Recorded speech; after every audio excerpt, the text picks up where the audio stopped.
Salut à tous et bienvenue dans ce nouveau numéro de Retour vers le début, le dernier de la saison, avec une invitée spéciale puisque c'est moi-même. Voilà, c'est moi-même. On a eu cette idée avec Agnès qui dirige le Shack 4 Impasse Sandry, là où j'enregistre tous les épisodes de Retour vers le début. Ils ont un studio de podcast absolument incroyable en même temps qu'un bar génial que je vous recommande.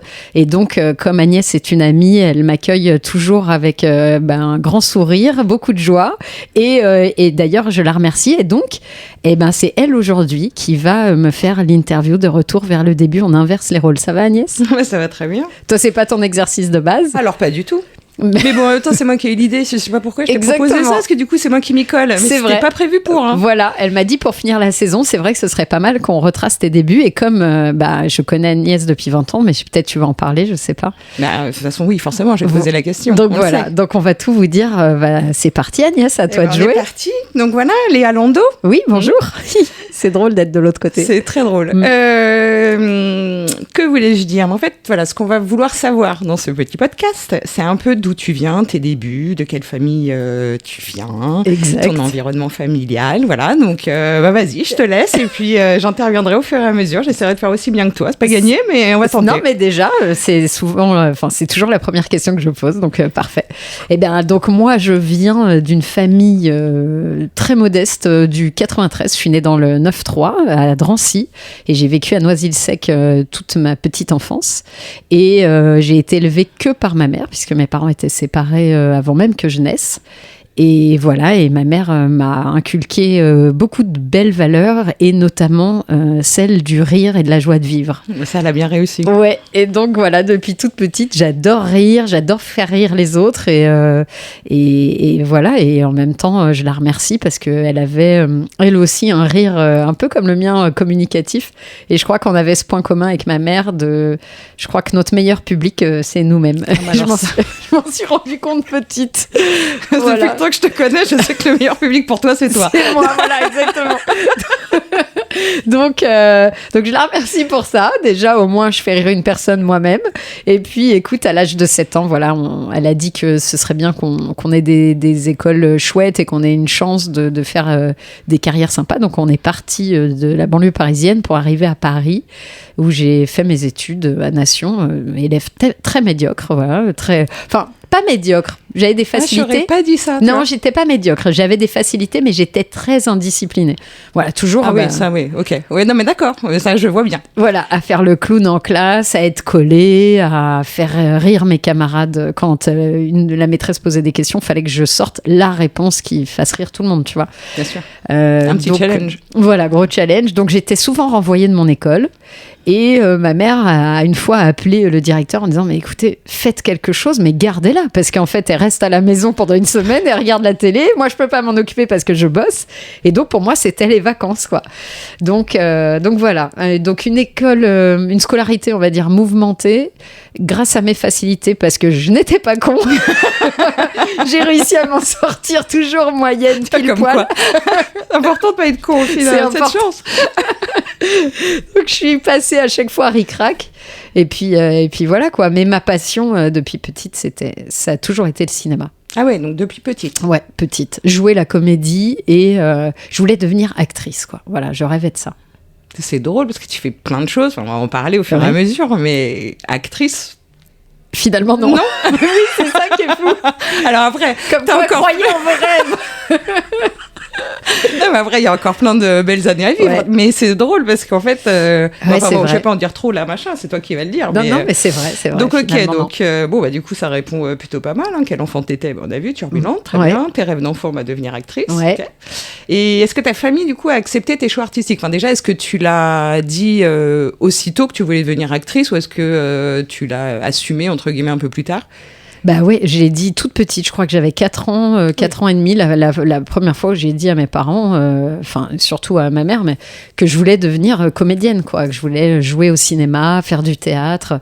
Et ma mère, sa réaction ou pas ? Ouais, elle trouvait ça drôle. Et d'ailleurs, elle m'a fait faire quelques castings parce qu'elle voulait répondre un petit peu à mes caprices, tu vois. Donc elle m'a emmenée à des castings, j'étais très jeune. Et des castings de quoi ? Bah alors j'ai fait un casting pour le cinéma, je devais avoir 6 ans et je m'en souviens très bien parce que je suis arrivée en retard, évidemment, parce que ma mère était toujours à la bourre. Et on arrive dans une salle où il y avait, je sais pas, peut-être 150 filles de mon âge. Et la directrice de casting était perchée sur un espèce de tabouret. Et elle m'a vue arriver et elle m'a fait passer devant tout le monde. Et je me souviens que tout le monde était genre hyper énervé, tu vois. Tu m'étonnes. Et ça m'a marqué de dingue. Et je me suis dit, waouh, la chance. Et j'étais dans les 3 dernières. Et puis j'ai paniqué. J'étais intimidée. Je me suis dit, waouh. En même temps, t'avais 6 ans, chouchou. Bah oui, donc j'ai tout foiré comme une merde, mais c'était une bonne expérience.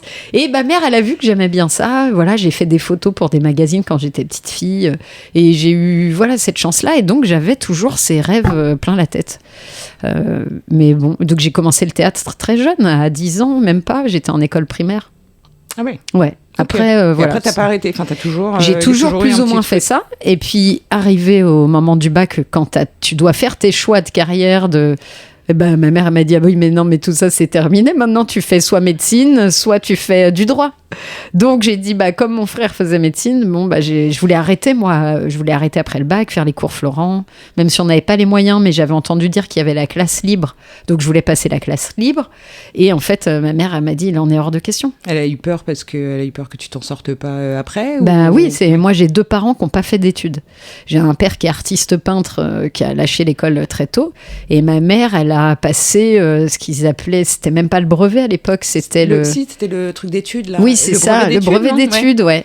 Et elle a arrêté l'école à 14 ans parce qu'il fallait qu'elle travaille pour aider sa mère, son père et tout. Donc, moi, mes parents, ils m'ont dit, t'as de la chance de pouvoir faire des études, s'il te plaît, n'arrête pas, tu vois. Et donc, pour leur faire plaisir, j'ai fait du droit. Oui, parce que, j'ai envie de dire, c'est un peu là où on s'est connus. Exact. Moi, je t'ai connue, t'étais en études de droit, d'avocate. Ouais, c'est ça. T'allais presque passer le barreau. J'allais passer le barreau, carrément. Ouais, j'avais 23 ans et j'allais passer le barreau un mois après, quoi. Et j'ai tout arrêté. Et ils avaient envie de me buter. Ah oui, ça je comprends. Ouais. Oui, parce que tu vois, j'ai une étude d'avocate, t'as tout plaqué. Je pense que c'est un peu le cas. Ouais. Donc, pour reprendre juste, parce que par rapport aux autres podcasts, t'es donc pas du tout une enfant de la balle. Ah non, bien joué Agnès. T'as écouté tous mes podcasts, franchement, ça me fait plaisir. Non, en vrai, je les ai tous écoutés. Alors, déjà de base, parce que c'est toi. Ouais. Et en plus, parce que je trouvais que l'idée était hyper bonne. Ah, merci. De pouvoir avoir en fait le ressenti de toutes ces personnes-là qui sont en fait complètement différentes. Ouais, exactement. Et voilà, et c'est ça que je trouvais génial. Donc, alors j'ai écouté. Est-ce que si ça avait été quelqu'un d'autre que toi, j'aurais écouté ? Je suis pas sûre. C'est vrai, ok. Même si tu trouves l'idée intéressante. Oui, mais parce qu'en fait, j'ai commencé à écouter parce que c'était le tien et que voilà, en effet, l'idée était cool et j'ai écouté au fur et à mesure. Mais je sais pas si en vrai, si voilà, t'aurais fait un truc sur le sport, j'aurais dit oui, bien sûr. Là, bon. Mais en fait, non, c'est hyper hyper intéressant et j'en ai parlé à plein de gens. J'espère que. Oui, après, moi aussi. Hein. Voilà, je ne sais mais pas si est-ce que t'as remarqué qu'il y avait un point commun entre tous les gens que j'ai reçus quand même? Tu les connais? Oui, ça déjà pour les faire venir, c'est mieux, c'est plus pratique. Non, écoute, point commun. Alors, mis à part tes questions qui forcément reviennent, en tout cas, il y en a 2 ou 3 qui sont forcément posées. T'as toujours fait un truc avec eux? Non. Ah, si, non, écoute, le point commun, c'est qu'ils ont tous eu des carrières complètement différentes. Ils viennent tous d'univers complètement différents. Et enfants de la balle ou pas, ils ont tous été au bon endroit, au bon moment. Et ça les a. Ils ont tous eu ce moment j'allais dire, qui a changé leur vie. Leur point commun, c'est qu'ils sont tous hyper sympas. Et ça, c'est vrai. Mais parce que je les connais. Voilà. En fait, c'est ça. C'est ça. Et donc, t'as raison. Je suis pas du tout une enfant de la balle, loin de là. Moi, vraiment, quand je te dis, je viens d'un milieu vraiment. Moyen, je peux pas dire archi pauvre, mais quand même presque, tu vois. Et on connaissait personne dans ce milieu. Mais c'est pour ça que quand j'ai arrêté, après avoir fait 6 ans de droit, à être à 1 mois du barreau, et que j'ai arrêté pour aller dans un univers que personne ne connaissait. C'est ça, tu connais pas, t'as personne qui t'a fait rentrer, etc. Donc nous, on s'est connus pour le lancement de Phi TV en 2004. Ouais. On avait une émission qui s'appelait Kawaii à l'époque. Ouais. Oui, parce que pourquoi ? Parce que là, tu gères le Shack. Non, mais le Shack est donc un bar où il y a des espaces de coworking et tout. Le Shack, en fait, c'est un lieu de vie, un grand lieu de vie avec un restaurant, un bar, des salles de réunion, et on accueille gentiment les gens qui veulent travailler à des horaires un peu précis, entre 8h et 11h et 15h et 18h, puisque après, c'est forcément le restaurant ou le bar qui prend le pas. Mais tu faisais pas ça? Mais je faisais pas ça du tout avant, tu as raison. En fait, moi, j'ai travaillé donc, dans les médias pendant 15 ans, tout ce qui était marketing, événements. Donc pour Canal J à la base, après TJ, Gulli, Fi TV notamment. Et voilà, et c'est vrai que moi je devais en fait promouvoir les émissions de Fi TV. Donc quelque part toi. Et voilà, et donc c'est vrai qu'on s'est connus là-bas et on s'est quand même assez vite très bien entendu. Exactement. Quand même. Voilà, c'est assez drôle. C'est vrai. Donc voilà, donc Léa et moi on s'est connus à ce moment-là. Donc toi tu as commencé la télé. Ouais. C'est ton premier job de télé, en fait, c'est ça. Fi TV. Fi TV. Et alors, comment t'es rentrée chez nous?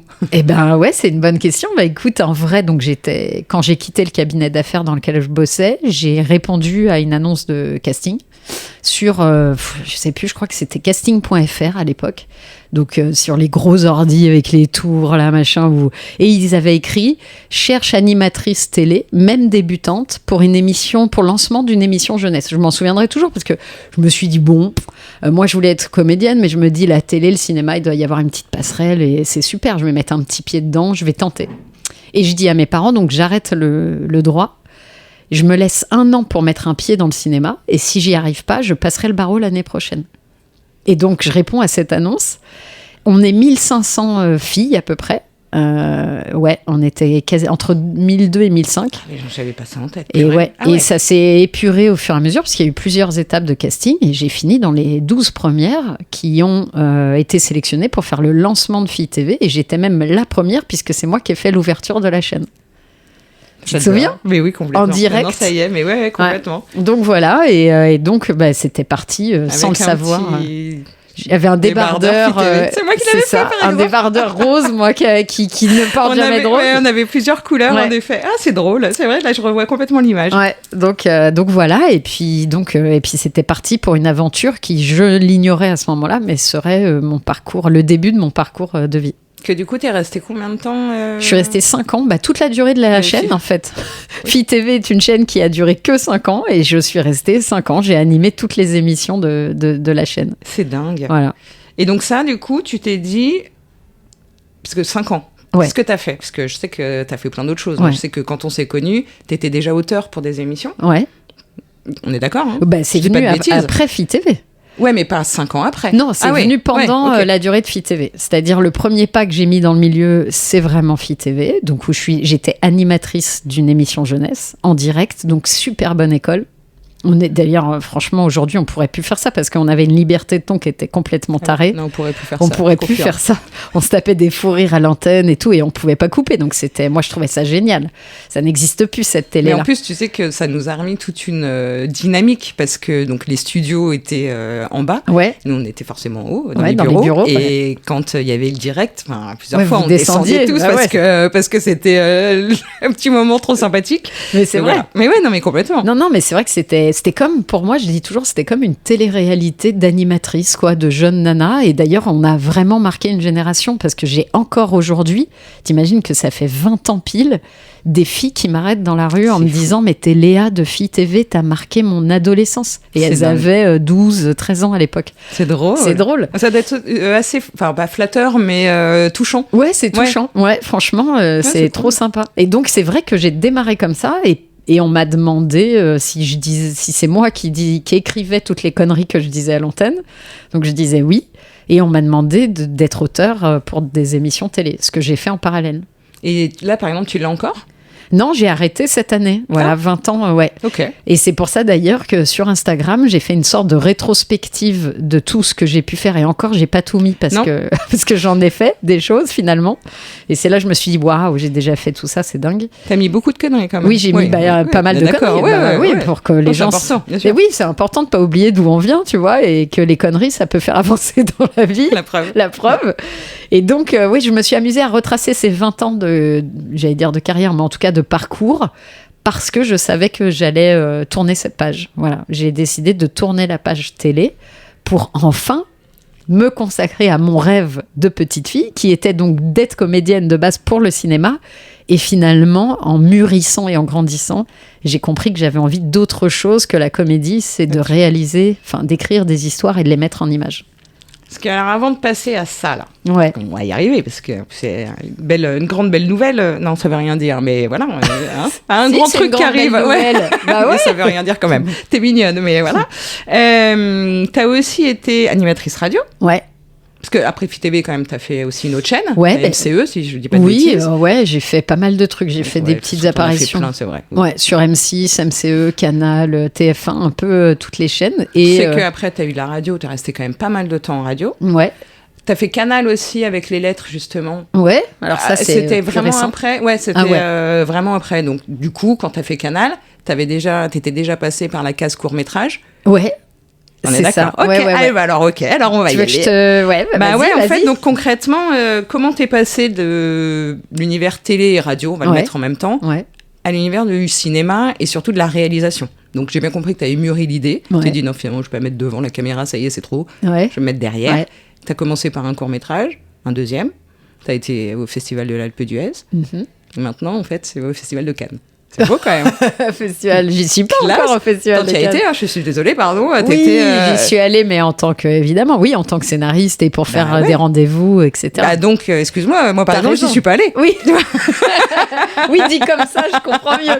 Mais le jour où j'irai pour un film et présenter un film, là, ça va venir après. Ça viendra, j'espère. Alors voilà, bon, du coup, comment t'es passé un peu de la télé-radio à tout cet univers-là du cinéma ? Ouais, écoute, pendant toutes ces années, quand même 20 ans, en réalité, ça paraît énorme, mais c'est passé à une vitesse grand V, tu vois, de Fit TV à toutes les émissions, radio et sur Europe 1 et tout, avec Romanoff et tout ça. J'avais toujours cette frustration, la même qui m'a fait arrêter le droit. Je l'avais toujours en moi, où je me suis dit, je me suis fait happer par encore autre chose, qui est donc l'univers de la télé et de la radio, que j'adore, franchement, j'ai passé des années géniales. Mais mon rêve, c'était pas celui-là. Donc je me suis dit, il faut que j'ai la force d'arrêter. Ouais, parce que pour le dire quand même si tout le monde connaît un peu Léa, mais peut-être Léa, c'est une meuf qui bosse tout le temps. Ouais. Donc c'est-à-dire, elle a dit non, mais je vais prendre un peu de temps pour faire ça. En fait, elle ne peut pas prendre le temps pour faire ça parce qu'elle l'a déjà pris pour faire plein d'autres choses. On est d'accord, ça n'a pas changé. C'est vrai. Donc, en effet, tu ne pouvais pas avancer dans ce milieu-là si tu étais dans l'autre. C'est ça. Okay. C'est qu'en fait, je bossais tellement pour la télé avec des nouvelles idées. Et par chance, on m'embauchait pour être directrice d'écriture, directrice artistique. Par chance, tu l'as mérité quand même. Oui, par talent. Oui, par talent, si on veut. Il y a toujours un peu de chance, je me dis, toujours dans la vie. Mais... Oui, mais tu la provoques. Oui, je la provoque. Voilà. C'est vrai que ça, s'il y a un truc qu'on ne pourra pas me reprocher, c'est que je ne suis pas une fainéante, quoi. Je suis plutôt une grosse bosseuse. Donc, je me suis donné les moyens dans tout ce que je fais, je me donne à fond. Donc, j'ai fait 20 ans en avançant, et puis en gagnant correctement ma vie. Donc, je me suis dit, justement, moi qui viens d'une famille pas du tout aisée, c'était génial parce que je gagnais des sous, j'ai pu m'acheter un petit appart, j'aidais ma mère financièrement. Et quand t'as tous ces trucs-là, t'oublies un peu c'est pas que t'oublies tes rêves, mais tu dis c'est pas urgent, quoi. Là, comme tu dis, en fait, tu te fais happer par le quotidien et t'as plus le temps de te poser 2 secondes avec toi-même et te dire, alors attends, qu'est-ce que je voulais faire ? C'est là, attends, je suis partie complètement là-bas. Oui, c'est ça. Et puis il y a un jour où je t'ouvre les yeux et tu dis, pourquoi j'ai réussi à construire ça et quand même je me sens un peu vide quelque part, il me manque quelque chose. Et en fait, je me suis dit, mon rêve de vie, c'est d'avoir un de mes films au cinéma. Et en fait, alors comment je suis arrivée là ? C'est que déjà, quand j'ai voulu être comédienne, j'ai tourné dans le court-métrage d'un réalisateur qui faisait son premier court-métrage, qui s'appelait Torticolis. Il a été réalisé par Nathanael Gage, qui a fait notamment Classico, que la majorité ont vu sur les plateformes. Mais là, c'était son premier cours. Je suis comédienne, j'ai une 20aine d'années. Et en fait, il me demande d'être sa première assistante réelle sur son 2e court-métrage, parce que j'avais cette curiosité d'être toujours derrière la caméra et tout ça. Et donc, j'accepte en lui disant, j'ai jamais fait ça, mais je vais apprendre. Et donc, 2 semaines avant le tournage, j'ai regardé partout comment on était la première assistante réelle. Il fallait remplir des plans de travail. J'ai regardé comment on faisait et hop, j'ai fait tout son truc et j'ai été sa première assistante réelle. Et en fait, c'est lui qui m'a dit, écoute, t'es vraiment bonne comédienne, mais je pense que tu te trompes, tu devrais être réalisatrice. Et là, je me suis dit, mais alors je peux le faire en fait, évidemment. C'est ça que je veux faire depuis toujours. Je me suis trompée. Ce que j'aime, c'est raconter des histoires et véhiculer des émotions aux autres. Ce que moi, j'aime dans le cinéma, c'est-à-dire rire, pleurer. Moi, je veux réussir à faire ça chez les autres. Donc, je capte ça. Et je me dis, ok, en fait, c'est pas jouer que je veux faire. Et donc, comme on se dit, voilà, la vie passe, je gagne ma vie, tout ça, ça passe vite. Et puis un jour, je me dis, purée, je suis encore en train de passer à côté, quoi. Et puis le temps passe. Et tu vois, ces gays-là, et je dis toujours ça parce que je dis, ces gays-là, ils disent, si à 50 ans, t'as pas de Rolex, t'as raté ta vie.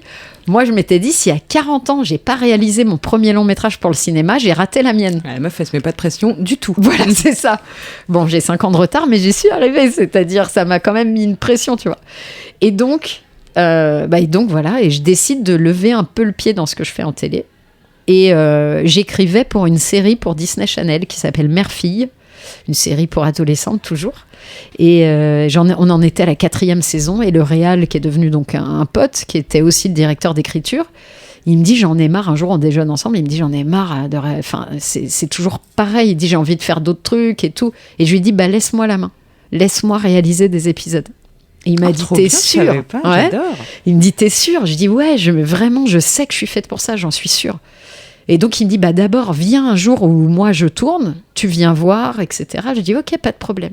Donc, je suis venue, voilà, comme ça, je me suis familiarisée avec l'équipe technique, c'était chouette. Et puis, il m'a calé sur le planning, je sais plus, 2 semaines après. Et il est venu juste me seconder pour le premier jour. Et en fait, il m'a calé les autres jours, il m'a dit, c'est bon. Tu sais mener ton truc tranquille, quoi. Et les comédiens, ils m'ont dit, on dirait qu'elle a fait ça toute sa vie. Trop bien. Ouais. Et donc, j'ai réalisé une 20aine d'épisodes. Ah ouais? Ouais, pour la saison 4 de Mère-Fille. C'est des trucs très courts, hein, tu vois. Oui, je vois tout à fait ce que c'est comme programme, mais je savais pas que tu en avais réalisé 20, en fait. Ouais. Et puis comme ça, en gros, tiens, laisse-moi la main, ok, d'accord, voilà. On y va, et hop, c'est bon. Exactement, genre sur le terrain. Et puis voilà, et puis j'ai une idée de court-métrage. Et en fait, un jour, j'accompagne Louise Bourgoin, qui a commencé avec moi sur Kawaii, qui est une de mes meilleures amies. Et elle me dit, je vais au Festival de l'Alpe d'Huez présenter sous le même toit le film de Farrugia dans lequel elle joue. Et elle dit, j'ai le droit de venir avec un +1. Tu veux venir avec moi? Je lui dis, grave, festival de cinéma de comédie, moi, c'est tout ce que j'aime. Donc je lui dis, évidemment, je viens avec toi. Et en fait, avant chaque projection de long métrage à l'Alpe d'Huez, t'as un court métrage qui est en compétition, qui est diffusé. Sauf que dans la salle, c'est une salle pleine et t'as tous les professionnels du cinéma, les distributeurs, les producteurs, les comédiens. Et je me dis, mais c'est génial. Et je lui ai dit, l'année prochaine, je viendrai avec un court métrage. Parce que je veux le montrer à tout le monde. Je veux être là. Je veux être là, exactement. J'ai dit, c'est extraordinaire que tout le monde voit des cours, quoi. Et donc, elle me fait, ouais, c'est une bonne idée. Et donc, j'écris mon court-métrage. Et j'appelle Stéphane, qui est donc qui gérait Mère-Fille, qui m'a laissé ma chance en réal.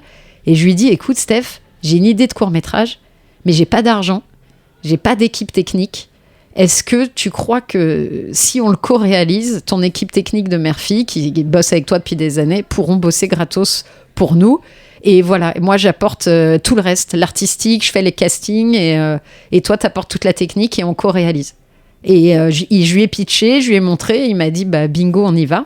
Donc on a fait ce premier court-métrage ensemble en 2018 et qui nous a coûté du coup, je crois, même pas 4 000 €. C'est ouf. Et on a mis 2 000 chacun, tu vois, parce que je voulais le coproduire aussi, pour moi c'était important.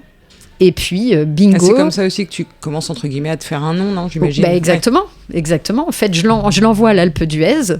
Je me souviens, c'était une date à, je sais plus, jusqu'à minuit. Et on l'a envoyé à 23h, genre 56. Tu sais, le truc où t'es vraiment toujours dans large. Ouais. C'est ça, dans le filet, quoi. Et puis, ils répondent un mois plus tard. Et c'est le jour de mon anniversaire, de mes 40 ans. Le jour de mes 40 ans où je reçois félicitations, vous êtes sélectionné à l'Alpe d'Huez. Et un petit 29 novembre, dis donc. C'est ça, ouais. C'est ouf. J'adore.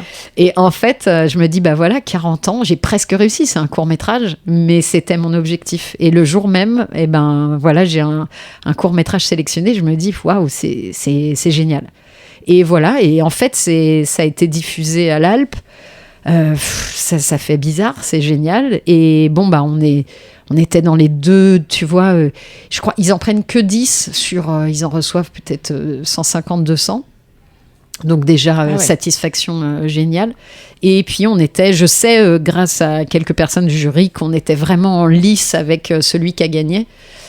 Ça s'est joué à pas grand-chose. Donc, c'est vachement bien. Quand même. Voilà. Et donc, fierté, j'ai réussi mon pari. Je m'étais dit, je serai là l'année prochaine. Et après ça c'était en 2018 que j'ai tourné, donc 2019. Et j'ai fait un court-métrage par an que j'ai produit moi-même. Ok. Voilà. Et du coup, court-métrage après. Et après, donc, des courts-métrages qui ont fait leur petit bonhomme de chemin dans des festivals, etc. Mon deuxième a été aussi sélectionné à l'Alpe d'Huez. Après, les autres, je les ai écrits un peu vite au milieu de tout ce que je faisais, donc ils étaient un peu moins travaillés. Mais en même temps, j'avais déjà signé mon long-métrage pour le cinéma. C'est ce que j'allais dire. Quand est-ce que tu as commencé ? J'avais même signé avant de faire mon premier court-métrage. Ah ouais ? Ouais. En fait, mais c'est quand même vachement long. Oui, c'est... Ah non, mais maintenant, c'est ce que je dis à tout le monde, j'ai compris pourquoi on appelle ça long métrage. Oui, tu m'étonnes. C'est trop long, quoi. C'est-à-dire, toi, tu crois qu'un film, ça se fait comme ça, en claquant des doigts ? Non, tu vois, je sais que c'est un peu long. Ah ouais. Mais 5 ans ? Mais en fait, 5 ans, parce qu'en fait, j'ai d'abord signé un premier film qui ne s'est jamais fait, que j'ai écrit pendant plus de 2 ans, 2 ans et demi. Le truc des amis, etc., non ? Il n'y a pas tout un truc comme ça ? Tu avais tout un scénario Ouais, alors ça, j'étais encore plus jeune. Longtemps, ouais, les Parigots, ça s'appelait. Ouais, voilà, bon, celui-là, je l'enlève. Oui, mais celui-là, je ne l'avais pas signé, mais je l'avais écrit. C'est dommage. En tout cas, c'était très drôle, je m'en souviens. Voilà. Bon. Oui, c'est vrai, c'était drôle. Donc, ok, donc c'est pas lui. C'est pas lui, j'en signe un autre qui ne se fait pas non plus. J'en signe un deuxième et je suis en plein développement de ce deuxième film. Quand mon agent me dit ce serait bien que tu rencontres une femme qui est chouette, qui travaille chez SND, qui est donc un distributeur de cinéma. Elle me dit, Ségolène Dupont, faut que va faire un déjeuner de rencontre avec elle. Je lui dis, avec plaisir, moi j'adore rencontrer les gens. Ah bon. et donc voilà, et on déjeune avec Ségolène. On s'entend super bien. Et elle me dit, alors, t'as déjà signé un film, donc t'as rien à me proposer. Je lui dis, si, j'ai des scénarios plein les tiroirs. Alors, tu veux quoi ? C'est ça, tu veux lequel ? Tu préfères quoi ? Non, mais j'ai tout ce qu'il faut. Un catalogue, en fait. Léa, c'est un catalogue humain. Bah oui. Parce que comme tu dis, pendant toutes ces années où je fais de la radio et tout, moi, j'oublie pas cette envie et j'écris toutes mes idées de films. Et certains, je les ai déjà développés en synopsis, c'est-à-dire écrire une dizaine de pages. Et donc, je lui dis, il y en a un qui me tient à cœur parce que c'est un peu tiré de faits réels de ma vie, de mon père. Et je lui pitch le livre magique qui s'appelait comme ça à l'époque, qui est devenu donc Super Papa. Qui sort donc le 7 août. Qui sort le 7 août. C'est trop bien. Qui est donc mon premier au final. Parce que je lui pitch et elle me dit, mais c'est génial. Et elle me dit, et ça, pour l'instant, t'en as rien fait. Je lui dis, non, j'ai juste écrit un synopsis. Et elle me dit, écoute, envoie-le-moi après le déj et ça m'intéresse de lire. Donc je lui dis ok, après le déj direct, je rentre chez moi, je lui envoie. Moi, je pensais que tu l'avais envoyé pendant le déj, tu vois. Oui, j'aurais presque pu, tu vois, s'il avait été sur mon portable, c'est ce que j'aurais fait, ouais. Tu me connais bien. Et donc, je rentre à la maison, je lui envoie. Et la semaine d'après, elle m'appelle et elle me dit, écoute, on veut, avec SND, coproduire et développer ce film. Et elle me dit, on ne produit pas tout seul, donc on va te présenter un producteur. Et en fait, comme moi, j'adorais le producteur avec qui j'avais signé le deuxième, que j'étais en train de développer. Et je lui ai dit, maintenant, je veux absolument travailler avec ce mec, je l'aime trop. Donc, c'est Yves Darando de Bonne Pioche. Et donc, c'est moi qui ai ramené Bonne Pioche dans la boucle. Trop bien. Et donc, eux, ils se connaissaient évidemment, ils avaient déjà collaboré. Et en fait, comme je développais mon deuxième, finalement, le troisième est devenu le premier, quoi. Et voilà, ça s'est fait comme ça. On a mis en stand-by celui que je faisais. Et quand, du coup, Ségolène, elle lit le synopsis, ça lui plaît. Ouais. Elle te dit, voilà, je veux qu'on fasse ça. Après, toi, il faut quoi ? Que tu livres des pages ? Comment ça s'organise, du coup, une fois que tu sais que... on espère que tout va bien se passer. Ouais. Qu'est-ce qu'il faut que tu fasses ? Combien de temps ça prend ? C'est long. C'est long, alors ça oui, on a compris. Le métrage, du coup, ça n'avait pas de doute. Mais... écoute, donc, je lui livre une dizaine de pages qui expliquent un peu l'histoire du film, avec les principaux rebondissements, quoi. C'est en synopsis. Est-ce que là, attends, je te coupe, mais est-ce que là, toi, tu as déjà mis sur papier des noms d'acteurs avec qui tu voudrais travailler ? Pas du tout. Là, tu es vraiment dans l'histoire. Je suis vraiment dans l'histoire. Okay. Ouais, juste l'histoire pure et dure, des noms de personnages, mais pas du tout des noms d'acteurs. Okay. Et je lui... Donc, à ce moment-là, quand elle lit une histoire, quoi, tu vois.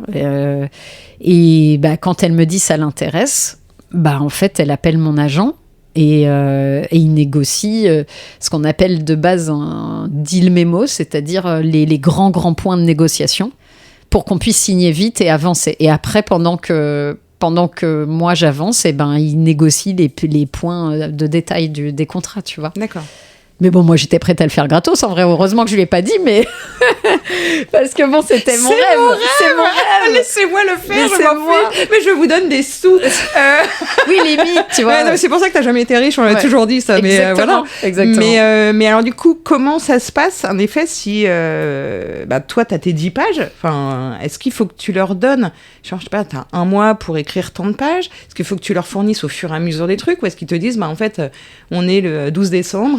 Le 15 mai, je veux tout le film. Comment ça se passe ? C'est un mélange des deux. C'est qu'en fait, tu vas signer un échéancier. Donc, d'abord, tu négocies ton salaire au global, mais après, c'est divisé par échéance. C'est-à-dire, bon, quand tu signes le contrat, tu gagnes une petite somme, mais vraiment qui n'est pas dingue.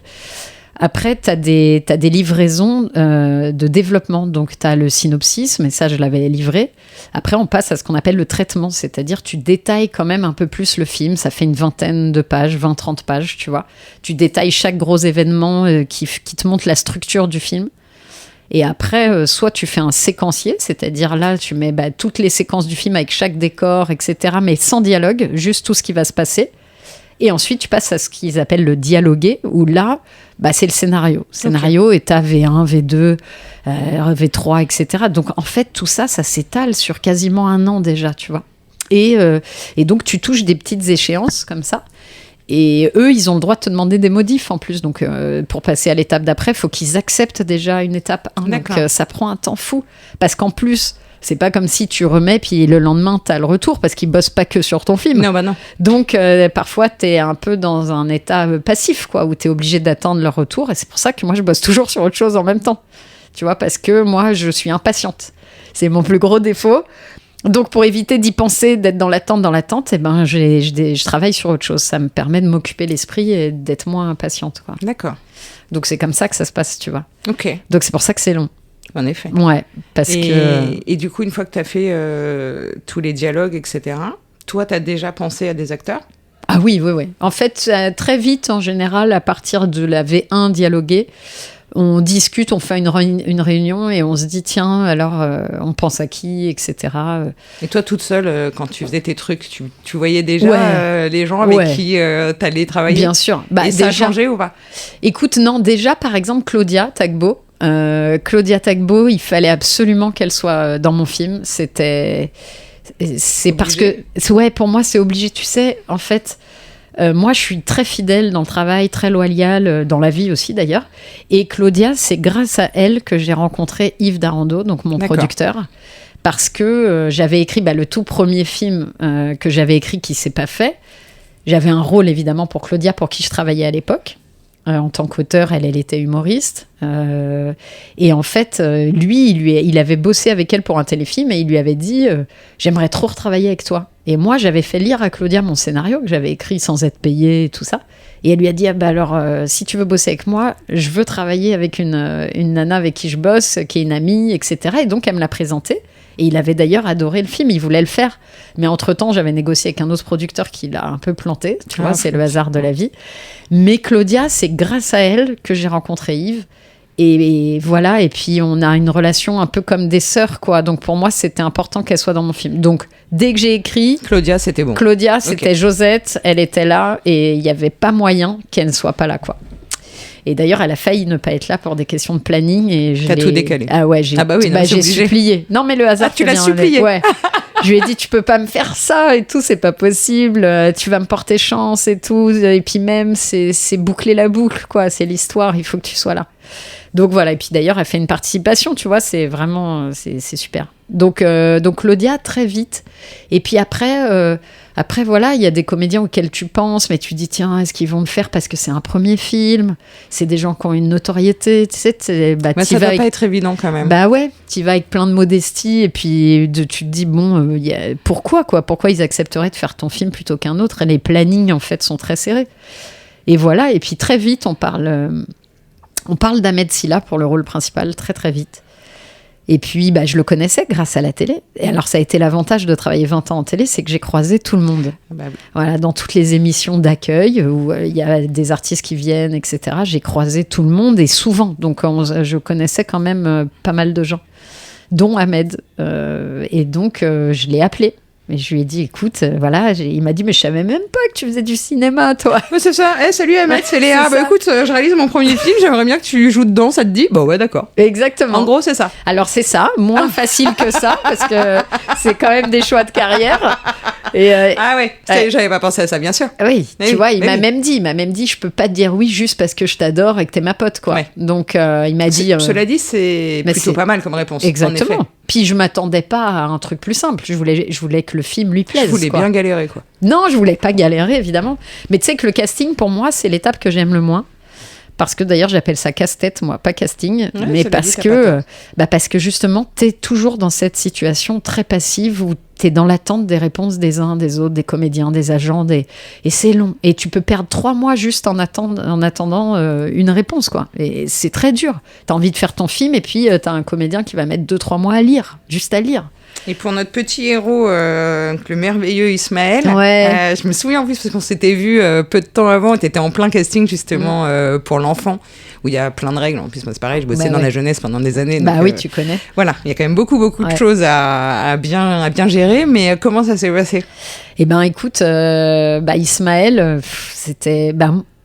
pour le coup, je connaissais pas d'enfant du tout. En plus, comme c'était le fils d'Ahmed, il fallait que ce soit un enfant métis, c'était obligatoire.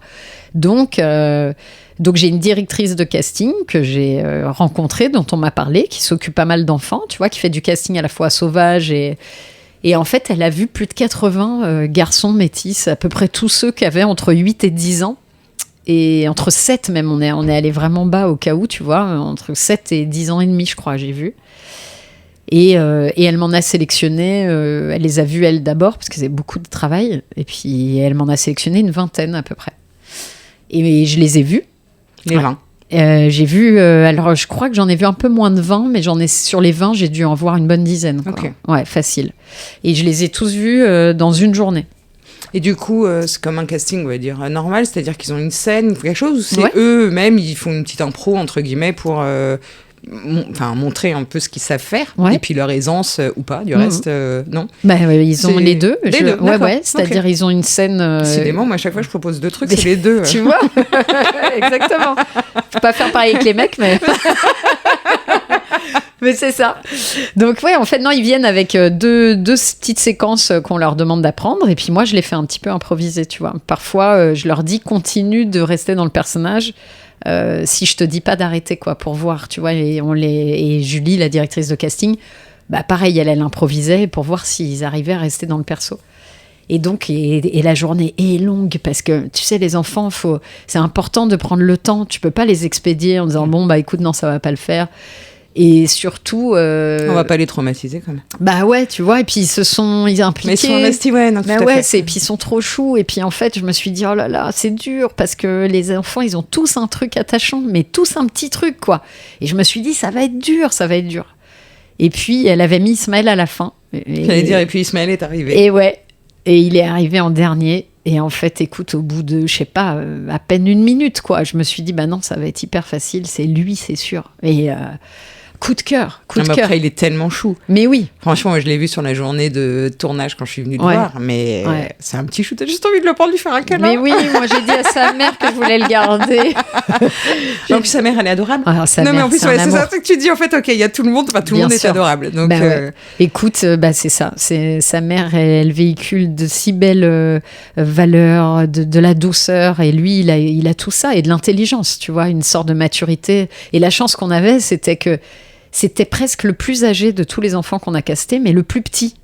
Donc en fait, c'est parfait, tu vois, il a fêté ses 10 ans pendant le film. C'est pas mal d'être petit dans la vie. Mais oui, on n'aurait pas dit. C'est vrai, hein. Combien tu mesures, toi ? Ah, ça va, 57. Voilà, tout ce qui est petit est mignon, c'est ce qu'on dit. Écoute, je vais garder ça. Et donc voilà, et en fait c'était une chance parce qu'il était très vif d'esprit, il comprenait tout, il avait la maturité pour capter plein de choses du fait qu'il était un peu plus âgé alors qu'il paraissait le plus jeune. Et puis une bouille à croquer, une aisance. Ah ouais, mais il est chou, franchement, rien que pour lui. Alors aussi pour Léa, d'accord, mais franchement, allez voir le film. Mais il est ouf. Ouais, il est à croquer. Et l'entente, je sais pas si c'est le mot, mais entre Ahmed du coup et Ismaël. Est-ce que ça a matché assez vite ou bon, en même temps, il y a avec Ismaël, forcément. forcément, ça, avec oui, Ahmed aussi. Ahmed aussi. Ouais, non, mais en fait, écoute, en fait, c'est ça, c'est un joli casting, quoi. Le hasard de la vie fait que je n'ai pas dit, évidemment, à Ismaël que c'était Ahmed, quoi, qui jouerait le film, qui jouerait le rôle principal. Et pendant le casting, on lui dit, et en fait, il connaissait tous les sketchs d'Ahmed par cœur. Il était fan, mais fan d'Ahmed. Et il me jouait ses sketchs comme ça. Et là, je me suis dit, non, mais c'est lui, c'est vraiment, là, il y a vraiment zéro doute. Et j'ai tenu à, comme il était fan, à organiser une rencontre avant les premiers jours de tournage, parce que je voulais absolument qu'ils prennent le temps de se découvrir. Mais il devait être ouf, Ismaël. Non, mais en fait, moi j'ai eu peur parce que il a eu presque une crise d'angoisse. Il s'est mis, Ahmed est arrivé et il s'est mis à respirer très fort, comme ça. Il a dit, je peux avoir de l'eau, je peux avoir de l'eau. Et en fait, il a fait comme une crise de panique, tu vois, de voir Ahmed en vrai. Et là, je me suis dit, mince, ça va pas le faire, parce que s'il est trop admiratif et fan à ce point-là, on va avoir du mal. Et en fait, Ahmed, avec son bagou, sa gentillesse, tout de suite, il a déconné, il l'a mis à l'aise. Et puis, j'ai retrouvé le Ismaël du casting. Et puis, on a bien fait de faire cette entrevue avant. Et puis, sur le tournage, c'était génial. Ils avaient une complicité dingue. D'ailleurs, j'aurais adoré, ça c'est vraiment off, mais tu sais, par exemple, il y a des séquences... Ouais. Non, mais c'est off, hein. Ouais. C'est ça. Il y a des séquences dans le film où ils sont dans la voiture. Et donc, évidemment, ils ont leur réplique, mais au moment où on arrête un tour, il faut qu'on remette la voiture en place, tu vois. Et pendant ce temps-là, évidemment, on coupe, mais moi, j'entends ce qu'ils se disent. Donc, on règle pas, mais moi, j'entends. Et en fait, pendant ces moments où on remettait la voiture en place, ça pouvait prendre 10 minutes. Mais ils avaient des conversations, mais tellement extraordinaires, des trucs trop touchants, quoi, sur la vie, sur la religion, sur la famille. Et Ahmed, il avait des réponses vraiment d'un père à un enfant. Et je trouvais ça, et Ismaël, il se confiait comme un parent, quoi. Franchement, et je me suis dit, waouh, quel dommage qu'on n'ait pas enregistré tout ça. Ouais, et en même temps, c'est leur conversation à eux. Oui, c'est vrai, c'est part, intime. Tu vois, non, c'est vrai. Tu vois, c'est off, là, tu le racontes. Oui, mais pas pour le montrer, mais pour moi, pour le revoir. Bah ouais, mais... Ouais, c'était tellement chou. C'était tellement mignon. Bah ouais, non, franchement, oui, mais après, voilà, c'était leur moment à eux. Alors d'accord, toi, t'écoutais. Ouais, c'est vrai, qu'ils ont oublié que t'écoutais. Bah non, en même temps, c'est normal aussi. Bah oui, j'avais le casque. T'as les yeux, les oreilles partout. Enfin, moi, je t'ai vu là sur la journée que j'ai passée, mais après... petite fierté de voir sa pote faire ça. Mais c'est ouf, en fait. Tu dois avoir... tu dois être un peu partout, ouais. T'as tout, et tu dois tout connaître. Oui. Parce que ça, c'est dingue, parce que donc, t'as pas fait d'études là-dessus, donc t'as fait des courts-métrages, t'as assisté des gens, etc. Ouais. Mais quand tu réalises un film, t'es là du début jusqu'à la fin, et encore la fin, regarde, c'est toujours pas fini, puisqu'il est toujours pas sorti. Mais, je vais pas dire comment t'as appris ça, parce que je sais que c'est inné. Mais tu vois, de placer les gens, de se dire, maintenant, mais attends, je veux faire un travelling, je veux machin. Tu vois, moi, je connais quelques mots parce que d'accord, j'ai travaillé à la télé, puis je connais des gens qui ont fait du cinéma, mais c'est tout. C'est-à-dire que toi, en fait, c'est du coup... il faut que tu aies quand même pas du tout une notoriété, une crédibilité. Ouais, c'est vrai, une légitimité pour être là, mais d'ailleurs... Légitimité, c'est le mot, c'est ça, c'est celui-là. Mais ça me faisait d'ailleurs un peu peur, mais tu peux pas savoir, j'ai potassé. Bon, déjà, j'en doute pas. J'avais fait une formation d'un scénariste très connu qui s'appelle John Truby, qui a écrit un bouquin sur l'anatomie d'un scénario. Et il vient une fois par an à Paris. Je ne sais pas s'il le fait encore, mais il y a des années, je l'avais fait. J'avais mis des sous de côté. Je m'étais payé cette formation. C'est sur 3 jours. Et il t'apprend dans un grand amphithéâtre à écrire des scénarios. Donc j'avais fait ça. J'avais lu tous les bouquins de scénarios, de structures possibles, imaginables pour écrire un film. Et j'avais acheté aussi des bouquins de réalisation. Et à chaque fois que je regardais des films, et ça c'est un truc que je fais depuis toute petite, j'analyse les plans. Je regarde la valeur de plan, je regarde comment ils bougent. La meuf, elle regarde un film, elle fait des analyses de plans, bien sûr. Oui, c'est ça. Et c'est ce qu'on fait tous, le reste. Très bien. Et d'ailleurs, c'est comme ça, moi, que je sais si un film me plaît ou pas, c'est quand je décroche de ça et que je rentre dans l'histoire. Si je n'analyse plus et que je me rends compte qu'en fait je suis vraiment happée par le film, c'est que le film est génial. J'espère que t'as décroché souvent, parce que sinon t'as vraiment qu'à regarder que de la merde. Oui, c'est ça. Non, mais j'adore analyser. Alors après, je le fais aussi heureusement, sur des très beaux films. Ouais. Non, mais de toute façon, t'analyses sur tout, ça, c'est un problème aussi, d'accord. Ok. Donc voilà, non, je m'étais préparée comme une dingue. Et d'ailleurs, parce que je dessine un peu, puisque j'ai un père artiste peintre, bon après, c'est peut-être... Tu dessines sur des ballons aussi, non? Hein? Oui, sur des ballons. T'as vu mes stories il n'y a pas longtemps. Je me suis amusée à dessiner sur des ballons. Non, mais en fait, ce que j'ai fait, c'est que j'ai dessiné tout mon film avant de le tourner. Oui, c'est vrai. Ouais, j'ai fait un storyboard moi-même et j'arrivais à chaque jour de tournage avec tous les plans que je devais faire, que j'avais déjà dessinés. Et ils m'ont vraiment pris pour une tarée, quoi, je crois, ou pour une autiste, tu vois. C'est possible, ouais. Ils m'ont dit, on n'a jamais vu ça. On n'a jamais vu un réalisateur qui vient avec son storyboard, qu'il a fait lui-même sur tout le film, 2 semaines avant de tourner, et qui vient avec ses séquences prédessinées. Donc voilà. Donc, parce qu'en plus, dans un film, j'imagine, il faut que tu penses à tout, parce que tu finis un plan. Ouais. Bah, ça peut être le début d'un autre, mais qui n'est pas tourné au même moment, voire qui a déjà été tourné. Ouais. Donc, tu sais que tu peux pas revenir en arrière. Ouais. Et donc, tu es obligé à ce moment-là, parce que il y en a eu un d'ailleurs où tu m'as dit, tu vois, mais là, en fait, c'est la fin d'un des plans. Ouais. Et ça marche pas parce que du coup, il faut qu'il tourne sur lui-même. Enfin, bon, je sais plus ce que c'était. Ouais. Et tu dis, mais en fait, tu peux pas. Donc, du coup, il faut que tu réfléchisses. Donc, il faut que tu aies les alternatives, en fait. Enfin, il faut que ton cerveau, il marche à 12 000. Bah ouais. Bah, en fait, temps, il marche toujours à 12 000, le tien. Mais t'as la 150 000 idées à la seconde. Bonjour. Mais comment tu fais ces trucs-là? Enfin, si par exemple, tu te rends compte que ça, tu peux pas le rattraper. Ouais. Mais tu t'en es rendu compte, en plus, te connaissant. Ça te lâche pas. Ouais. Qu'est-ce que tu fais? Écoute, ça m'est arrivé à un moment donné sur une séquence qui est la plus grosse séquence du film, pour ceux qui iront le voir, qui est la séquence de l'espion, du rêve de l'espion. Vous allez voir, c'est vraiment au moment fort du film. Et en fait, c'était très dur parce qu'on tournait pas du tout le même jour, parce que on était dans le même quartier, évidemment, mais pas du tout le même jour, et parfois à 3 semaines d'écart. Et il y a une sorte de course-poursuite à un moment donné, et ma script me dit, est-ce qu'on est sûr du temps que ça prend pour arriver de là à là avec tous les plans qu'on doit faire? Et il y avait tellement de choses dans cette séquence que là, mais mon cerveau, il a fait 20 000 tours, et je me suis dit, ok, il faut que je me pose, il faut que je réfléchisse, il faut que je me remette tous les plans en tête, que je calcule la durée potentielle d'images pour arriver à ça et tout. Et ça, c'était ardos, mais ça m'a... Ouais, je sais pas, quand je te dis que je pense vraiment que je suis faite pour ça, c'est que j'ai trouvé la solution sur le terrain, quoi, sur le moment, parce que dans l'urgence, tu te dis, faut trouver, quoi. Ouais. Donc, faut trouver, faut que ça colle, parce que sinon, au montage, t'es dépassé. Et donc, tu te projettes déjà au moment du montage. Il faut avoir un talent, quand même, pour le faire. Écoute, parce que... je sais pas. Je sais pas, en tout cas. J'ai ma petite idée, moi, en tout cas, mais ok. Et tu disais, il y avait des plans où il y avait 3 semaines de délai. Pourquoi ? Pourquoi ? Parce que, par exemple, on a les autorisations. Tu vois, on a tourné sur le parvis du musée d'art moderne. On a tourné dans le musée d'art moderne et on a tourné dans les rues qui sont vers le palais de Tokyo, qui sont en haut. Et en fait, on n'a pas eu les autorisations pour faire les 3 au même moment.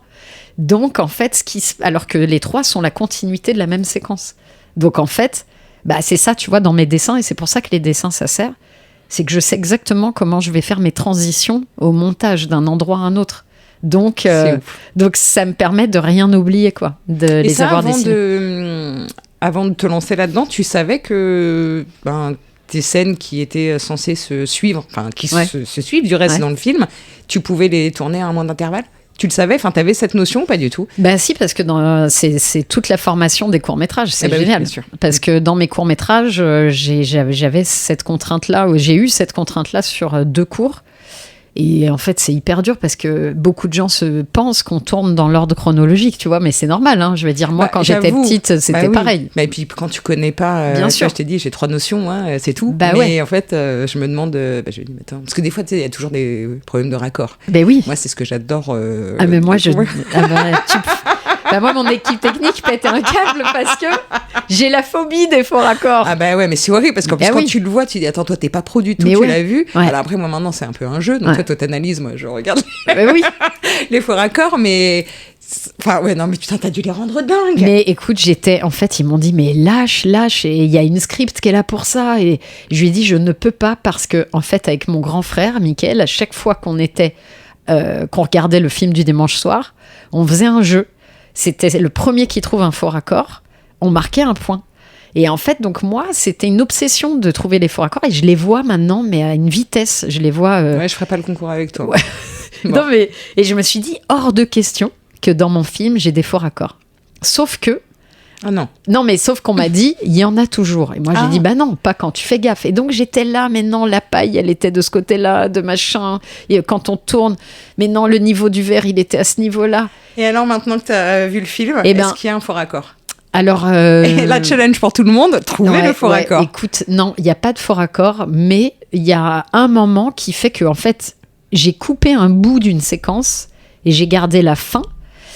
Et au milieu, il y a eu une action, je dirais pas quoi, tu vois, non. Mais il y a une action qui a donc disparu, et donc il y a un élément qui est dans la fin de la séquence qui n'était pas au début. Et c'est là où je me dis, en fait, tu peux pas contrer tu peux pas gérer les faux raccords, parce que tout va se jouer au montage. Alors tu peux essayer de les dissimuler, et quand la personne m'a dit il y en aura toujours dans les films, en fait j'ai compris qu'elle avait raison. Donc sur le deuxième, je me prendrai un peu moins la tête.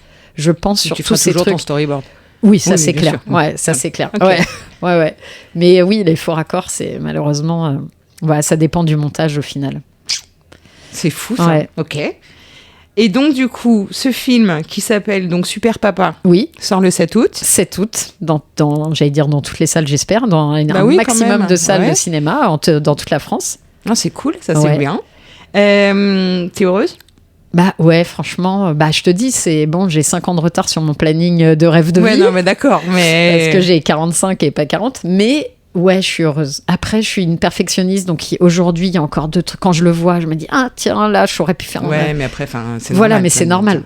Et Zabou Bretman, d'ailleurs, qui joue dans le film aussi, la grand-mère, qui joue Sylvie d'une manière incroyable, elle m'avait dit, tu sais, le premier film, on aura toujours des frustrations, c'est normal. Et donc, bon, j'ai lâché. Je me dis, bon, je suis heureuse, j'ai réalisé mon rêve. En fait, qu'est-ce que je peux vouloir de mieux, à part que ce soit un succès, évidemment. Bah oui, on te le souhaite. Ouais. On va tous aller voir ce film, quand même. Hein. Bah oui, on l'espère. Bah ouais. Et alors, j'allais te dire, c'est quoi la suite ? Mais en fait, il y a juste un truc qu'on a oublié. Ouais. C'est quand même ta carrière d'humoriste. Ouais. Parce que bon, c'est pas comme si elle faisait pas de spectacle, madame. Ouais, c'est vrai. Ta carrière, entre guillemets, je vais y arriver, de metteuse en scène de plateau de stand-up. Ouais. T'en fais quand même plusieurs. Ouais, voilà, donc juste vite fait, un petit mot là-dessus quand même. Ben ouais, écoute, carrément, bah oui, c'est vrai. Donc ma passion, c'est le ciné et j'ai arrêté. Donc j'ai tourné cette page télé, radio, etc. pour ne faire que ça. Mais c'est vrai qu'en parallèle de ça, depuis 2011, je monte donc sur scène pour faire... j'ai fait 2 one-woman shows plutôt au début et je me suis mise au stand-up en 2015-2016. Et en fait, ça me fait tellement de bien. C'est que j'en ai créé. J'ai créé des plateaux de stand-up. Tout le monde connaît maintenant. Il n'y a plus de secret, quoi. C'est-à-dire, plutôt que d'aller voir un seul humoriste, on va voir des plateaux de stand-up où on en découvre plusieurs, 5, 7, 8. Et c'est super. Et voilà, et c'est du pur stand-up. Et en fait, j'ai repris donc en 2016-2017. J'écrivais un nouveau spectacle. Et puis, il y a eu le confinement. Et pendant le confinement, je me suis dit, putain, où on va jouer, quoi ? Où on va jouer quand ils vont réouvrir ? Parce que moi, c'est vraiment mon exutoire. Ça me permet de me détendre, quoi. J'aime bien ce rapport au public. Je trouve que c'est une dose d'amour, évidemment. Je pense que quand tu veux être comédien, de toute façon, c'est qu'à un moment donné, tu as besoin d'un amour indescriptible, tu vois, en tout cas particulier. Et donc, moi, je le trouve sur scène. Et je me suis dit, comment on va faire ? Je vais manquer de ça, quoi, c'est sûr. Et en fait, ils ont dit, on va réouvrir les terrasses, mais pas les théâtres. Et je me suis dit, on va pas quand même jouer sur des terrasses parce que t'as tous les gens qui passent, ça va être un peu insupportable. Et un jour, comme d'hab, je me couche, 2h du matin, bam, j'ai une idée dans la tête et je vois pas, dans mon esprit, je vois passer, tu sais, les bateaux-mouches avec les sièges sur le toit et les mecs qui disent à droite avec un micro, vous avez ça, à gauche, vous avez ça. Je me dis, mais c'est un plateau de stand-up, les plateaux-mouches. Et donc, je crée tout un dossier. J'explique pourquoi c'est une occasion de faire un truc qui est inédit, que personne n'a jamais fait. J'appelle ça la scène ouverte, scène comme le fleuve, tu vois. Et puis, je crée un logo, j'appelle mon graphiste et tata, et je fais un dossier. Et j'appelle les bateaux-mouches. Et je dis, voilà, bonjour, je viens avec une idée incroyable pour éviter que vos bateaux soient hackés et ne servent à rien. Et le mec, il me dit, ah bon? Je vais vous rendre au service. Mais oui. Et le gars me dit, franchement, il me dit, c'est une super idée. Mais les bateaux mouches, c'est des bateaux tellement énormes. Il me dit, et dans les conventions collectives, on est obligé d'avoir un minimum de salariés. Ça coûterait beaucoup trop cher.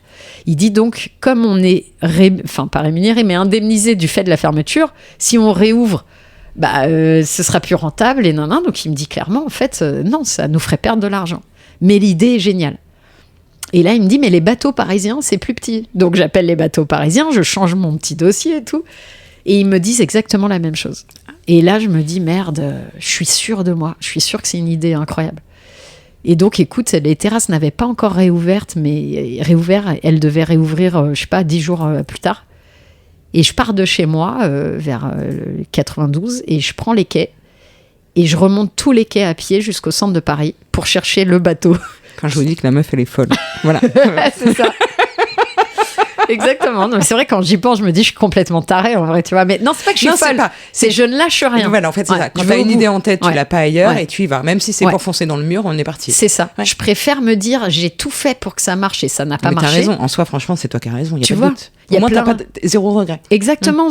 Tu vois, là, il y a pas longtemps, j'ai vu une to-do list sur mon bureau de plein de trucs que je rêvais de faire. Et je suis en train de tous les faire. Oh, c'est chouette. Ouais, parce que je me suis dit, en fait, j'en ai marre d'avoir des idées qui traînent sur des papiers. Fais-les, sème, et puis tu verras. Il y en a une qui marchera, peut-être une autre aussi, ou d'autres pas, mais au moins, tu les auras mis en œuvre, quoi. Tu vois. C'est cool. Donc voilà, bon, écoute, je fais le tour de la Seine, et puis je tombe sur un mec qui est sur un bateau, sur le Concorde Atlantique, donc, et il est au téléphone, et je lui fais signe, genre, descends. Et genre... Manu, tu descends. Ah, pourquoi faire? Ouais, c'est ça. C'est ton destin, tu vois. Et donc, le gars me... Là, faut avoir la ref, hein. Ça commence à être... Ouais, c'est vrai que ça commence à être un peu... Ouais, voilà. Oh, ils l'auront, c'est sûr. S'ils sont cinéphiles comme nous... Et donc, donc voilà, quoi. Le mec descend, il est au téléphone encore, et je lui propose, je lui dis ça, et je lui dis, écoutez, j'ai un truc génial. C'est une idée incroyable, ça n'a jamais été fait. Et il me dit, écoute, vas-y, on tente. Ouais, j'adore. Et en fait, ça fait 4 ans que ça existe. Donc, on a fait ça à l'extérieur pendant toute la période avant la réouverture des théâtres et tout. Ensuite, quand il caillait, le mec m'a dit, écoute, ça marche, viens, on le fait à l'intérieur. Et ça fait 4 ans, on passe du haut au bas, comme ça. Et donc, ça a été mon premier plateau de stand-up. Et j'en ai créé 3 autres. Voilà. Et donc, c'est super, quoi. Ah, c'est top. Et puis, ça me permet de faire découvrir des artistes que j'aime faire aussi à travers les films. Donc, en réalité, ça se rejoint dans le travail. Oui, c'est toujours faire découvrir des choses et des émotions, de faire passer les émotions que toi, tu aimes, les faire passer aux gens. D'accord. Rire et tout ça, tu vois. Oui, celui-là, je le vois bien. Et donc, la suite, alors, c'est quoi? Alors, la suite... Attends, est-ce que je peux dire un mot avant la suite? Bien sûr. T'as le droit de faire ce que tu veux, c'est ton podcast, en fait. Moi, je suis là juste pour t'interviewer. Ouais, après, tu fais bien ce que tu veux. Oui, mais je respecte mon intervieweuse, tu vois. Non, c'est juste que je voulais dire quand même que dans le film, il y a aussi d'autres acteurs que j'adore. Donc, Zabou Bretman, j'en ai parlé, mais il y a Julien Pestel, qui est extraordinaire, qui joue le meilleur ami d'Ahmed Silla de Tom, et Louis Coldefi, que tout le monde a connu. Alors, pour le coup, si je tiens à dire quelque chose, si je tiens à dire, je fais ce que je veux. Tu as eu quand même Claudia. Oui. Tu as eu Julien. En podcast sur pardon, Retour vers le début. Attends, pardon, je suis dans Retour vers le début. Moi, tu sais, je suis à fond. T'as raison. Donc, tu as eu Claudia. Ouais. Tu as eu Julien. Ouais. Tu as eu Louise. Ouais. T'as pas eu ni Zabou, ni Ahmed. Non, parce que Zabou, elle était hyper triste, mais elle m'a dit que c'est les emplois du temps qui n'ont pas du tout collé. Donc, si je fais une saison 2, j'inviterai Zabou, parce qu'elle veut absolument le faire. Et Ahmed, pareil, vraiment question de planning. Au pire, si tu fais pas une saison 2, tu peux faire des... Des quoi? Des spéciaux. Oui, c'est vrai, des spéciaux, exactement. Au pire, si tu fais autre chose, mais tu peux toujours revenir là, au moins pour faire Zabou et Ahmed. Ouais, mais c'est vrai. Donc voilà, pardon. Non, mais t'as raison. L'invitation est lancée, oui. Faut venir. Non, mais c'est vrai qu'en fait, j'ai reçu quand même en interview beaucoup de gens qui ont travaillé sur le film. D'ailleurs, je les remercie. Stéphane Couturier qui a fait le montage, mais qui est un monteur génial, qui a fait Five, qui a fait Radio Star, qui a monté Fiasco, là, donc j'ai eu une chance inouïe parce que j'ai eu une équipe technique top. Laurent Pérez Delmar qui a fait la musique, qui là vient de signer la musique de Bambi, le film qui va sortir dans pas longtemps. Enfin, c'est un génie. Moi, j'adore sa musique. J'ai eu qui d'autre encore?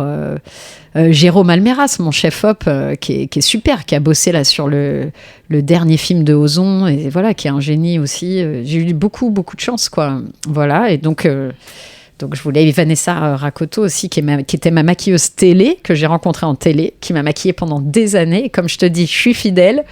Et en fait, elle avait jamais fait de ciné, à part mes courts-métrages, parce que je l'avais embauchée sur mes cours. Et je lui ai dit, si un jour je fais mon long, puisqu'elle bossait gratos sur mes cours, je lui ai dit, si un jour je fais mon long, je t'embarque. Et je l'ai embarquée, et avec beaucoup de bonheur, parce qu'elle a fait un super boulot.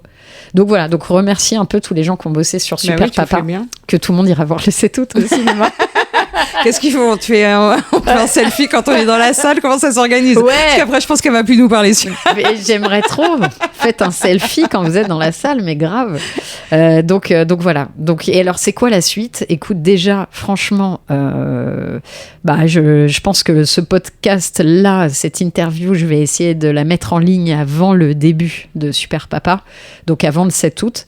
Donc la suite, c'est déjà d'attendre de voir ce que donne le film, en espérant que tout le monde ira, que le bouche à oreille se fera, surtout que si le bouche à oreille se fait, c'est que le film est quand même réussi. Donc pour moi, ce serait la plus belle réussite.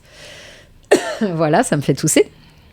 Et j'écris le deuxième. D'accord. Voilà, je suis en train d'écrire et j'ai signé avec les mêmes producteurs et distributeurs. Cool.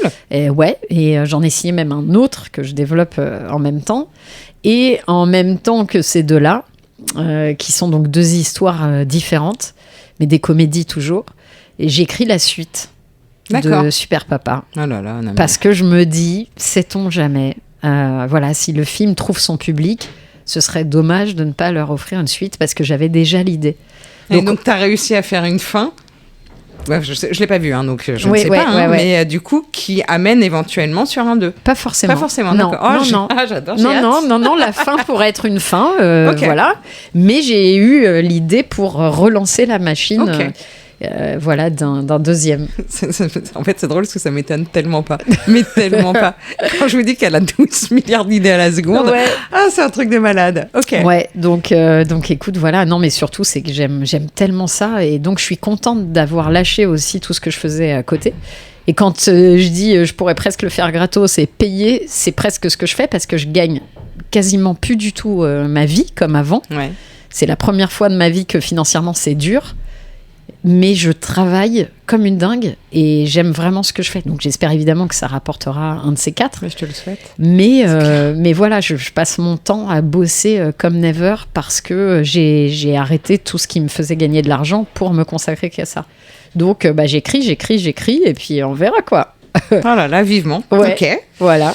Bon oui, alors avant de finir ce petit podcast, ouais. Donc, j'espère que ça t'a plu. Bah ouais, bravo, t'as bien bossé, hein. T'as 2 questions que tu poses toujours à tes invités. Ouais, c'est vrai, j'aurais dû les préparer à l'avance. D'ailleurs, alors j'allais te dire. Alors en même temps, c'est un peu triché parce que je pense que tu les as déjà. Et en fait, pas du tout. Okay. Et en fait, pas du tout. Eh bien, très bien. Donc, on va commencer par quels sont les 3... Ah, vas-y. Non, mais parce que je rappelle, non, mais je dis aux personnes qui nous écoutent que à partir du moment où tu as eu cette idée de m'interviewer et aujourd'hui, on a eu du mal à se caler sur nos emplois du temps. Et donc, il a dû se passer peut-être 1 mois et demi. Ah ouais. Et donc, j'ai pas pensé. Donc, en fait, là, je me suis... C'est là, en arrivant dans la salle, je me dis, merde, j'aurais dû préparer les 2 dernières questions. Parce que celle-ci, je les change pas. Ah bah, c'est évident. Oui. Bah, je peux pas faire ça. Ouais. Bah, non, c'est pas possible. Donc ça va pas être évident. On est prêt? Ouais. Quels sont les 3 films incontournables, en tout cas selon toi, qui ont marqué ta vie? Ouais. Tu dois m'en citer 3. C'est vrai que c'est dur, je suis vraiment dégueulasse de poser ce genre de questions. C'est surtout que c'est hyper large, parce qu'en fait, tu peux passer d'un truc que t'as vu quand t'étais petite, où tu te dis, en fait, c'est un navet. En fait, quand t'étais petite, ça t'a donné tellement d'émotions que tu veux quand même le dire. Mais tu vas dire, putain, les gens, ils vont penser ça de moi. Et inversement, si t'as un film hyper intellect, entre guillemets, tu vas dire, ok, la meuf, autiste. C'est ça. Waouh, non, mais c'est dur. T'as vu, je t'ai fait gagner un peu du temps, je suis sympa. Ouais. Écoute, attends, il faut que... Non, mais réfléchis. Moi, à chaque fois que j'écoutais tes podcasts, quand t'arrivais à cette question, mais à chaque fois, je me dis, alors attends, toi, ce serait quoi? Ah bah ouais, mais vraiment. Non, mais alors, je te répondrai pas parce que je n'en sais rien. Et donc, du coup, je me pose cette question en même temps, puisque les invités réfléchissent un peu. Et donc, après, ils répondent, donc je les écoute, j'oublie. Et je te jure qu'à chaque podcast, je me pose cette question et il n'y en a pas un qui me vient. Ah ouais. Non, mais vraiment, parce qu'en fait, tous, je suis d'accord avec tous ceux qu'ils ont dit, en fait. Ah ouais, c'est vrai. Mais en fait, ça marche pas, il n'y en a pas 3. Donc voilà, vas-y. Alors, ok. Donc, les 3 films qui ont marqué ma vie ou qui sont incontournables. Je vais faire un mélange. Alors, bon, je dirais évidemment, il y a des films qui ont marqué ma vie parce que je les ai vus des milliards de fois et c'est sans doute des films qui m'ont donné envie de faire du cinéma. Donc dedans, alors c'est un condensé, mais il y a évidemment Grease, Dirty Dancing, Pretty Woman. C'est des films que j'ai vus plein de fois.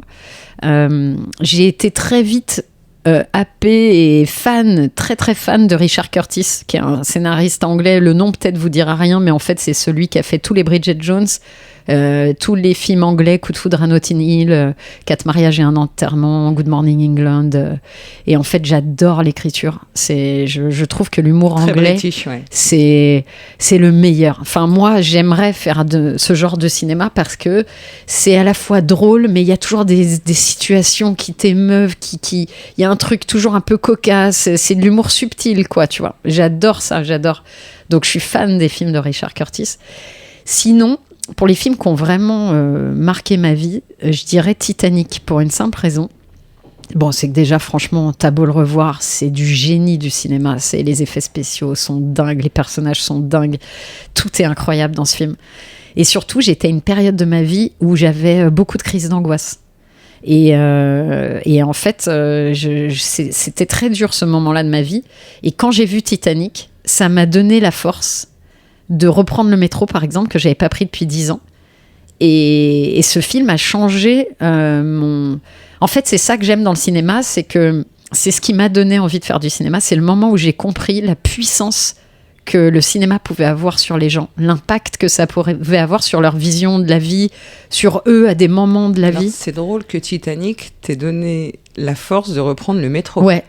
Mais oui, mais parce que je les ai trouvés tellement courageux. D'accord, ok. Au moment, je peux te dire exactement le moment. Ouais, parce que j'avoue, sur le truc, je l'ai pas. Le moment où elle est safe et qu'en fait, lui, il est menotté dans la cale du bateau et que l'eau monte et qu'elle y va avec sa tenue qui pèse 3 tonnes et qu'elle trouve une hache du bateau et qu'elle est là et qu'elle crie « Jacques, Jacques !» et qui fait « Rose, Rose !» et qu'il est à 2 doigts de crever. Et... On a le remake du film, c'est exceptionnel. C'est clair. Fait parler à Londo. Mais moi, je suis là, j'ai le cœur et je me dis « Mais c'est ouf !» Moi, j'aurais peur. Et elle y va par amour. Et en fait... C'est un film. Oui, mais... C'est un film, mais d'où la force du cinéma. Ouais, d'accord. C'est qu'à ce moment-là, je me dis pas que tout ça, c'est de la technique. Ah bah non, mais ça, tu regardes, flûte, tu n'analysais plus les plans. Exactement. Ah ouais, on est d'accord. Là, je suis dans l'histoire, je suis dans le film, et les acteurs sont tellement incroyables, c'est tellement bien filmé, la musique est dingue, que du coup, je suis dedans, quoi. Et en fait, ça me crée un truc en moi où je me dis, mais... Pourquoi je suis pas aussi courageuse ? Pourquoi j'ai peur de prendre le métro ? Pourquoi ? Et je suis sortie du film et j'ai appelé un pote à moi et je lui ai dit je veux reprendre le métro, est-ce que juste tu peux venir avec moi ? Je veux faire une station. Et j'ai fait une station dans un sens, puis une station dans l'autre avec lui. Et j'avais les jambes qui tremblaient, hein. Mais je me suis dit voilà, je peux le faire. En fait, ce film m'a donné la force de... Et donc, ce film a marqué ma vie. Voilà. En effet. Donc ça. Ensuite, et je l'ai vu je ne sais combien de fois. Et il y a un autre film, pareil, pour le courage, pour le côté de transmission qui, moi, compte, tu vois, même avec j'ai plein de filleuls, j'essaye de leur transmettre des belles choses, des belles valeurs et d'avoir une connexion, un lien particulier. Et ben, c'est dans Le Cercle des poètes disparus, qui est un chef-d'œuvre. Ouais, magnifique. Et ben, ce film m'a marqué et c'est vraiment pour moi un incontournable du cinéma. Tout le monde devrait voir ce film. Mais pareil, Thelma et Louise, je l'ai revu il y a pas longtemps et je me dis c'est fou quoi, il est encore mais parfait. Il est dingue, ouais. Et il y a des plans quand t'analyses, parce que là maintenant je le connais tellement bien que je peux prendre le recul d'analyser, mais il y a des plans dans Thelma et Louise, tu te dis il est trop fort. Et voilà, en fait il y en a tellement. Non mais déjà attends, tu nous as donné aussi, un petit combo et après tu nous en as donné 3, donc on est pas mal. C'est bien. Dernière question. Oui. Quelle est la chanson ou la musique qui serait pour toi parfaite pour être la bande originale de ta vie ? Ouais. Bon, en vrai, tu vois, j'allais dire trop dur et en fait, il y en a une qui me vient instantanément. Ah bah voilà, c'est la bonne. Ouais, parce que ça a été la musique de mon répondeur pendant 10 ans et que mes potes n'en pouvaient plus et qu'ils disaient mais c'est pas possible. Mais écoute, je crois que je ne me lasserai jamais de l'écouter et elle me met de bonne humeur tout le temps. c'est Sarà perché ti amo de Ricci et Poveri. Et c'est vraiment, je pense, ça représente absolument ma vie parce que ça a les couleurs de ma vie. La bonne humeur, la joie, le rire, le sourire, la folie, le bordel. Tu vois, c'est confusione, sarà perché ti amo, è un'emozione. Ben, à chaque fois que t'as même pas besoin de mettre du coup la musique sur ton podcast. C'est bon. Non, mais tu sais, normalement tu mets la musique sur le podcast. C'est pas moi qui vais faire le montage. Ah, d'accord. Ah, je le mets en photo. Ok, j'ai cru que tu mettais la musique. Non, parce que dans la vidéo. Ben, c'est ce que je voulais faire de base, mais comme Instagram, parfois ils peuvent couper s'il y a 30 secondes d'une musique qui est pas libre de droit. Moi, je l'écoute que en podcast, je le regarde jamais. Je pensais qu'en vidéo, tu mettais les petites images avec une petite bande son. Non, j'avais peur qu'ils coupent cette partie, donc je mets juste la pochette de... Bah, ce qui est bien, c'est que vous avez la musique directe faite par Léa. Oui, désolée. Ça va, tu chantes bien quand même. Ouais, bon. Ah ouais, non? Non, c'est parce que je la connais par cœur. Bah ouais, mais enfin, moi, je connais des chansons par cœur, je chante pas comme ça, tu vois. Pareil. Ouais. Ok. Bon, bah merci, je prends le compliment. Complet. Enfin, après, je suis pas la meilleure pour le faire, mais en tout cas... Bon, bah très bien, mais écoute, parfait. Donc, je rappelle, si jamais vous n'avez pas eu l'info, Super Papa, le 7 août. Au cinéma. Ouais, au cinéma, dans toutes les grandes salles. Ouais. Franchement, allez voir ce film. Tu sais, si je devais en faire la promo, si je l'avais pas réalisé, j'irais aller le voir parce qu'il a les qualités de ce qu'on aime au cinéma. Vous allez normalement rire, verser quelques larmes et en sortir grandi et plein d'amour pour vos proches. Ce que j'adore, c'est qu'en fait, elle aurait pu faire ce podcast toute seule. Elle se pose des questions et elle répond. Franchement, c'est la déformation professionnelle. Non, mais j'adore. Parce que quand je réfléchissais, là, quand j'étais en train d'essayer de faire les questions, j'étais mal, etc. Je me suis dit, jamais je vais y arriver. Et en fait, je me dis, mais le pire, c'est qu'en fait, elle peut le faire toute seule. Mais non. Mais grave. Mais c'est moins bien marrant. Sûr que si. Ah bah bien sûr, c'est moins marrant. Bah ouais. Mais en fait, tu peux le faire. Ah ouais, mais j'adore. Non, mais je suis trop contente que ce soit toi qui m'aies posé les questions. Je suis très contente. Non, c'était chouette. Donc, merci Agnès d'avoir fait ce travail pour moi. C'est trop plaisir, bien. Vraiment. Et comme ça clôture la saison 1 de Retour vers le début. Ouais. Et merci de m'avoir permis de les enregistrer ici au Chac, dans ce super studio de podcast. Avec plaisir. Qui est louable d'ailleurs. Ah oui, complètement. Pour mais ceux qui veulent en faire. Toutes les salles de réunion, elles sont louables à l'heure, à la journée, à la journée. Enfin, on fait plein de choses au Chac. Donc, de toute façon, on s'arrête jamais. Donc voilà, n'hésitez pas. Ouais, venez découvrir cet endroit. Demandez à Léa. 4 impasse Cendry. Cendrier. Mais ça pas comme un cendrier. Ouais. Ah d'accord, mais ça s'écrit IE à la fin. Ouais, et SAN, pas comme un cendrier. C'est dans le 9e, en face de l'Opéra. C'est juste derrière l'Opéra. Ouais. Voilà, on arrête de faire la pub pour le Chac, c'est nul. Si, enfin non, normal. C'est pas nul de faire la pub comme mais de la faire la pub comme ça, tu vois. Mais non, mais le Chac en soi, c'est en vrai, il faut venir parce que c'est magnifique. C'est une ancienne maison d'édition qui date de 1870 avec des constructions de Gustave Eiffel. Voilà. Et juste pour ça, avec Émilie, quand on a visité le lieu pour la première fois, on s'est dit en fait, ce qui est génial, si notre projet il va au bout, c'est que on va pouvoir faire découvrir ce bâtiment à des gens comme toi et moi, parce qu'en fait, tous les hôtels particuliers dans Paris, quasiment, ils sont privés. Ouais.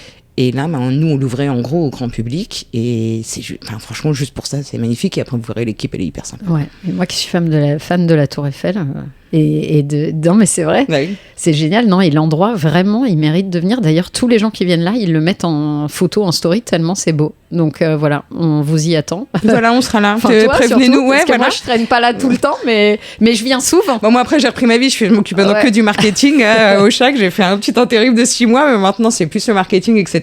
Mais n'hésitez pas, comme ça, Léa, elle pourra vous accueillir. Maintenant, elle connaît la maison par cœur. Exactement. Et merci de nous avoir écoutés. Et n'oubliez pas que c'est disponible sur toutes les plateformes d'écoute. Retour vers le début. Et je vous dis à très bientôt. Passez un bel été et bon cinéma à tous. Merci Agnès. Oui, merci à toi. À bientôt. Bisous.